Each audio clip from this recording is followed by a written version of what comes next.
Bonjour Sophie, bienvenue à tous. Aujourd'hui, c'est l'actualité 2024 sur les acouphènes avec Sophie Chabot, qui est sophrologue, qui est patiente experte sur les acouphènes et qui est notre formatrice pour la masterclass sophrologie acouphènes et hyperacousie sur Bien Relax.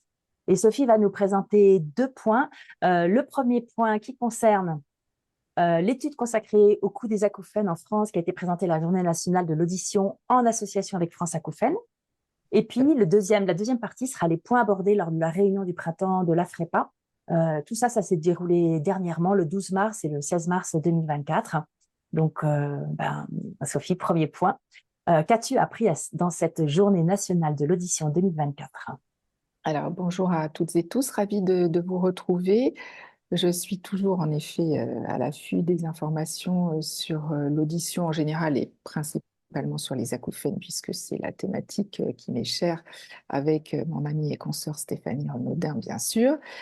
Donc, la première partie de cette petite mise au point sur les actualités liées au monde des acouphènes, et c'était la publication de l'étude de la Journée nationale de l'audition, donc JNA, en lien avec France Acouphènes.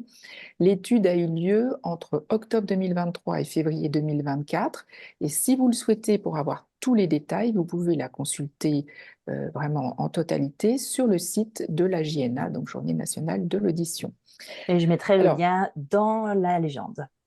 voilà, ça c'est super. Donc, pour commencer, quelques chiffres pour cette étude qui est intitulée Poids économique et social des acouphènes. Donc, ce qui est apparu, c'est que l'âge moyen d'apparition des acouphènes et des symptômes liés aux acouphènes, il est de 41,1 ans. Chez les moins de 50 ans, les causes sont majoritairement, en tout cas plus souvent, liées à des traumas sonores, plus de 43%, donc c'est quand même beaucoup. En revanche, chez des personnes plus âgées, l'apparition est progressive et très souvent liée à une perte de l'audition. Les trois causes de déclenchement principales des acouphènes sont le trauma sonore ou les traumas sonores, les maladies ou les traitements de maladies qui vont avoir un effet autotoxique et déclencher des acouphènes, et un choc émotionnel. Ça, on le voit très souvent en séance, lorsqu'il y a un deuil notamment, on peut avoir des acouphènes qui se déclenchent. Donc tout ça a été en effet entériné par l'étude. Et puis, il y a aussi l'augmentation des effets des acouphènes qui sont particulièrement présents dans un environnement bruyant et en cas de stress aussi. Donc ça, c'était quelques chiffres. Ensuite, l'étude a évoqué la prise en charge des acouphènes et il apparaît que cette prise en charge, elle est très longue et très lente à se mettre en place. Là, même moi, j'étais assez étonnée de la lenteur avant démarrage, on va dire, de la prise en charge. Donc, selon l'étude, la première consultation médicale après la survenance des acouphènes, elle est de 6,7 ans. Oui, alors que nous, ce qu'on répète toujours, c'est quand on a des acouphènes, c'est une urgence, il faut consulter tout de suite. Donc, 6,7 ans après les premiers symptômes, c'est très très long. Et seulement 14,3% des personnes qui souffrent d'acouphènes ont déclaré avoir trouvé une prise en charge satisfaisante, c'est-à-dire rikiki. Et en moyenne, la prise en charge globale des acouphènes se fait 9 ans après l'apparition des acouphènes. Donc, c'est abyssal. Le- la solitude, la souffrance dans laquelle se retrouvent les personnes qui souffrent d'acouphènes, c'est énorme. Et ensuite, la troisième partie de l'étude, ça c'était très intéressant, l'étude révèle également le coût de la prise en charge des acouphènes pour les acouphéniques, mais aussi pour la sécurité sociale. Les sondés, donc les personnes qui ont répondu à l'étude, ont déclaré avoir une perte de revenus d'environ 2 000 euros par an en raison de leur acouphène, et ça va jusqu'à 4 000 euros par an en Île-de-France. C'est colossal. Pourquoi? Parce que vous avez les consultations de spécialistes, Mhm. souvent avec des dépassements d'honoraires, une perte euh, qui coûte assez cher avec un reste à charge, les appareils avec les masqueurs d'acouphènes, puisque très souvent les acouphènes s'accompagnent d'une perte de l'audition, donc appareillage chez l'audioprothésiste, avec des masqueurs qui ne sont pas tous pris en charge par la sécurité sociale. Et puis toutes les thérapies qui ne sont pas prises en charge du tout, comme la sophrologie par exemple, les compléments alimentaires, qui sont recommandés dans le cadre des traitements médicaux, mais qui ne sont pas pris en charge. Donc le coût total par an pour les 4,9 millions de personnes acouphéniques en France, je vous fais un petit calcul rapide, 2 407,30 € de reste à charge fois 4,9 millions de personnes, tadam, 11,79 milliards. Waouh. Donc le budget est absolument colossal. Et les 2 407,30 € comprennent le parcours de soins, les équipements, le reste à charge et la perte de revenus. C'est le tout. Donc ça, c'était le petit compte-rendu de ce que nous avons appris grâce à l'étude publiée par JNA France Acouphènes. Est-ce qu'éventuellement tu as une question, Clémence? Ben, c'est surtout une réflexion, de cet état des lieux, de difficulté à poser un diagnostic, à être pris en charge, et avec aussi une évaluation de la prise en charge, voilà, qui est faible dans la satisfaction. Vu le nombre de personnes que cela correspond, il y a vraiment, voilà, comme on dit souvent, une alerte à sonner. Euh, voilà, trop tard, trop cher, trop long. Alors, en plus, il y a peu d'acouphènes spécialisés, d'ORL spécialisés dans les acouphènes. Il y en a peu. Alors, en région parisienne, il y en a un peu. Dans certaines régions de France, il n'y en a pas du tout.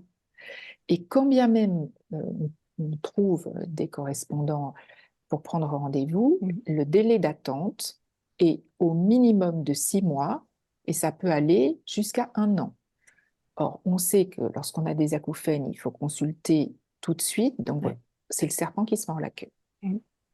Ça me fait Et beaucoup penser aux troubles du sommeil, oui, qui concernent énormément la population, tout âge confondu, et il y a peu de centres de spécialistes, vraiment de médecins spécialisés très, sommeil, très peu. et la prise en charge sur les troubles, elle est pareil, lente, peu satisfaisante, euh, mais ça vaut le coup de s'y mettre et de faire de la prévention, d'information, et puis ben, Et de faire ce que nous d'accompagner, on fait, d'être spécialisé acouphènes oui, pour pour ceux savoir que de ça quoi on parle. intéresse, oui, ça concerne, on voit vraiment des millions de gens, donc il y a de quoi les accompagner.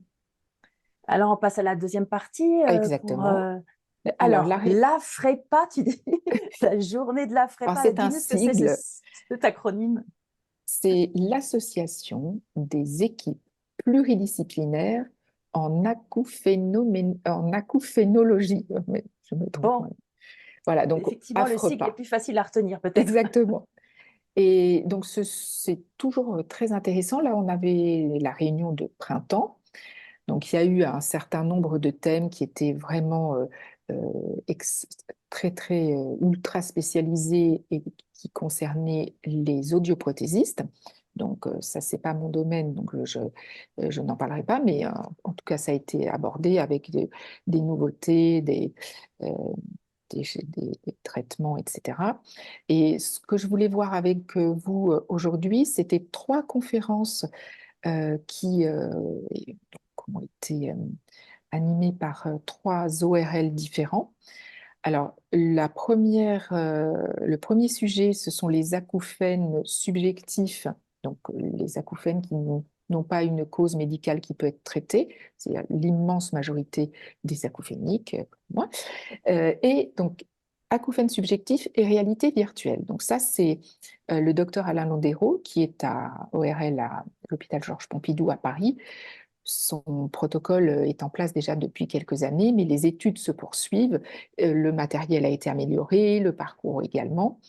Donc c'est très intéressant parce que c'est un protocole qui est court, avec des séances de réalité virtuelle où on va intégrer le son des acouphènes. Donc, très intéressant. Donc, c'est un petit aspect ludique aussi, parce que bon, c'est pas du médicament, c'est pas des soins invasifs. Les résultats obtenus sont très intéressants. Il l'a redit la semaine passée. Les résultats obtenus sont équivalents à ceux d'une TCC, une Ah. thérapie comportementale et cognitive.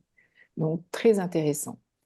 Et Il y donc, a on pourrait dire, différents... si en extrapolation, voilà, qu'il y a une grande, l'accompagnement sophrologique et aussi un accompagnement cognitif et comportemental qui n'est pas une thérapie, hein, je parle bien d'accompagnement. On sait, hein, par rapport à la réalité virtuelle, on utilise, nous, ces mécanismes-là dans nos visualisations. Donc, ça nous offre, ça nous conforte dans le travail, hein, d'utiliser la sophrologie en accompagnement Ce qui est intéressant complémentaire. dans le cadre de son protocole, enfin qui fait en équipe, hein, il n'est pas tout seul, mais c'est que différentes études du même type ont été menées en France, aux États-Unis et en Corée. Donc c'est quelque chose qui est vraiment plus qu'à l'étude, puisque là, Mm. ils ont vraiment des patients qui sont suivis. Et ils utilisent des scènes virtuelles en 3 dimensions avec des sons qui peuvent être modulés pour apprivoiser les acouphènes. C'est très intéressant. La deuxième conférence que j'ai trouvée intéressante aussi qui nous concerne, c'est acouphènes et sport. Alors là, c'est le docteur Vincent Loche qui est ORL au CHU de Lille. Et alors, il a bien dit que le sport pouvait être une cause des acouphènes, Mm. notamment les sports très bruyants ou dans un environnement sonore très bruyant.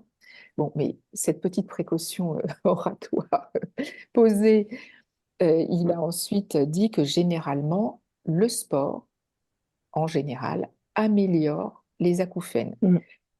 Le test du handicap lié aux acouphènes, qui s'appelle le THI, pour ceux qui connaissent, qui l'ont déjà passé, Tinnitus Handicap Inventory. Donc, on fait l'inventaire du niveau de handicap ressenti. Le THI diminue. La gêne par rapport aux acouphènes diminue.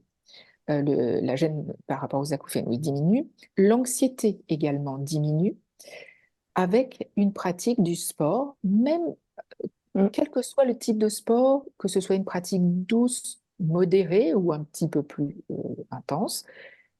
Et donc, il n'y a que des effets positifs. Après, comme toujours, il faut faire en fonction de ses souhaits, ses possibilités physiques et du temps dont on dispose. Mais le sport a un effet intéressant, positif sur les acouphènes.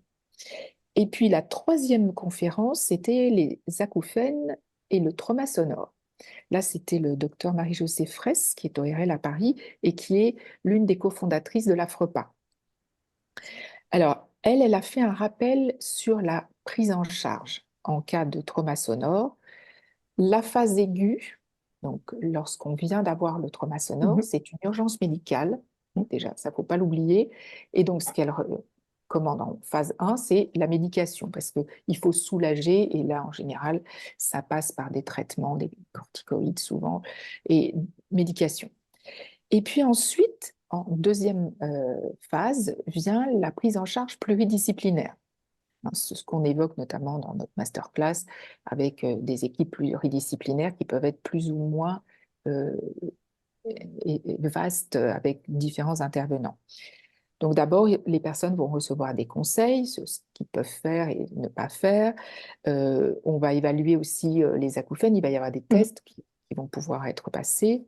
Les surdités aussi est étudiée, puisque la plupart des personnes Eh, qui ont des acouphènes ont, même si elle est minime, une petite surdité. Le retentissement émotionnel, parce que ça arrive, les gens que moi je peux recevoir, ils sont pas toujours un moral au top, hein, mm. surtout au départ. Les thérapies sonores qui peuvent être mises en place avec les appareils auditifs, ce sont des bruits de masquage, des générateurs de bruit blancs, où on peut aussi écouter quand on est à la maison des bruits de la nature, des choses comme ça aide. Et puis les véritables TCC avec un psychologue spécialisé et la sophrologie, bien sûr, qui peut être une aide, voilà, exactement, qui peut être une aide précieuse Mm. et surtout, comme pour les TCC, entièrement individualisée, puisque chaque personne est unique et chaque Mm. parcours est unique. Donc, enfin, en tout cas, en ce qui me concerne, moi, je ne travaille qu'avec un, un accompagnement 100% sur mesure. Donc voilà pour faire rapidement ce petit bilan de l'étude JNA France acouphènes et de la réunion de printemps de l'AFREPA. Comme d'habitude, c'était passionnant et toujours très intéressant parce qu'on apprend toujours des informations, notamment sur le plan médical. Et donc, je vous conseille d'aller voir sur les sites respectifs si vous voulez en savoir plus, notamment pour l'étude publiée par JNA France acouphènes. Et aussi, dans ton podcast, Une pause pour mes oreilles, où on peut retrouver, ça permet à toutes les personnes qui souffrent de cette douleur chronique et persistante, ou les personnes qui sont dans l'entourage et qui ne comprennent pas très bien ce qui se passe, de comprendre, de voir tout au long de tes podcasts, d'avoir plein de regards différents, plein de chemins, plein de témoignages différents, qui permettent déjà de ne pas se sentir seul, de voir comment d'autres ont évolué, quel est l'état des lieux. Et aujourd'hui, effectivement, cet état des lieux sur 2024, c'est une carte postale que tu nous as montré de la prise en charge des acouphènes en 2024, mais aussi toutes les possibilités pour aller mieux. Et ça, c'est ce que je vais retenir, c'est que il y a des solutions.